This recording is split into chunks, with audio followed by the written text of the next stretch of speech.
On this episode of Science Explained with Emma, we're going to be talking about how an engine in a car works, also known as an internal combustion engine. An internal combustion engine has three main parts or systems: the camshafts, the crankshaft, and the timing belt. Camshaft or shafts, depending on how many you have, control the flow of air into the engine. You do this by pushing down two types of valves. The first valve is called the intake valve. These valves let air in, similar to how your lungs let air in. The second valve is called the outtake valve. This valve releases the used products of the reaction out, similar to how you breathe out. It's a shaft that connects to the pistons to what is called a flywheel, which spins the gears connected to the wheels, which creates rotation. This is the shaft that generates the movement of your car. However, the crankshaft also has counterweights next to the piston so it can rotate evenly and thoroughly, and it doesn't cause irregulars in your driving.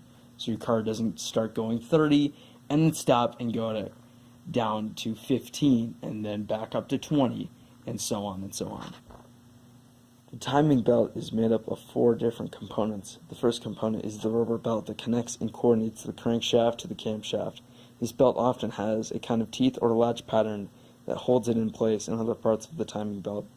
The second component is the crankshaft sprocket, which connects the timing belt to the crankshaft.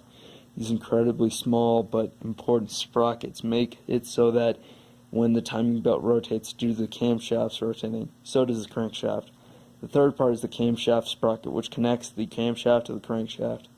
This sprocket makes it so that when the camshafts rotate to let air into and out of the combustion chamber, the timing belt moves with it. The fourth and final component is the tension and idler pulleys that keep the rubber belt stiff and in place.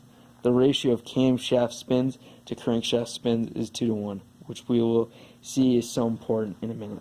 The internal combustion chamber has four main strokes. The first main stroke is called the intake stroke.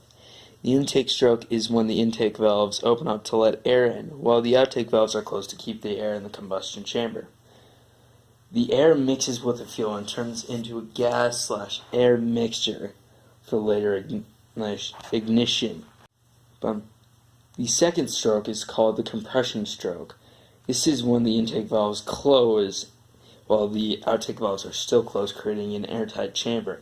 The piston moves up, compressing the air/gas mixture. The chemistry stroke, or the ignition or power stroke, is when the compressed air/gas mixture is lit by a spark plug at the top of the engine. The spark plug ignites the gas mixture, creating an explosion which expands. Since the explosion has nowhere else to go, it goes down, pushing the piston down, generating power. The final stroke is the outtake stroke. This stroke is when the outtake valves open up to let the air/gas mixture come out. The cycle is then repeated over and over and over. Thank you for watching, and I hope you've learned something today.